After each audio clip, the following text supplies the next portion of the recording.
What I think when the term is, when I use the term, we can have a problem. So let's get our terminology together. Yes, sir. And then the next thing is, listen, just because you got all the degrees and you pastor, you've been doing this for 50 years. Humble yourself. Yeah, right. Don't think that you automatically got an advantage or you know more than me or you more accurate or whatever just because of that. Just stay humble. Yes, sir. Stay humble so we can communicate because we both of us, because the teacher is the Holy Spirit. So just because of how I look, I can talk. That you can't determine that doesn't my diminish your character my understanding. or your Right, message. right. Just because of the way I look, I can talk, I got nothing to do with Yes, it. sir. And then the last thing was honesty. No slight lie, no white lie, no exaggeration. Yes, sir. Gotcha. When you've been caught, when your position didn't catch you, really, if you answer the question, it could be a direct contradiction to what you already stated. Don't duck for cover. Deviate from that. Right. Let's don't duck for cover. Keep it honest. Right. There you go. Keep it And honest. the last thing is consistency. That's right. Hey, stay consistent with your position that you take, and we're gonna start with position.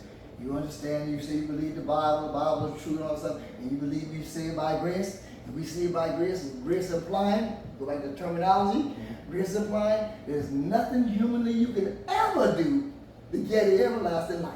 All right. So if we establish that, then I don't care all the fancy words you use and how many different ways you dice it, slice it, and rip it and roll it. It's still got to be equivalent to, equal to, when the dust settles, the terminology we use in grace. We say by grace, then stay consistent with that. Okay.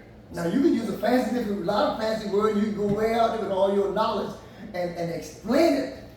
But when the dust settles and all those explanations, This is where you gotta be left. it gotta come together. It gotta come back to be equal. Right.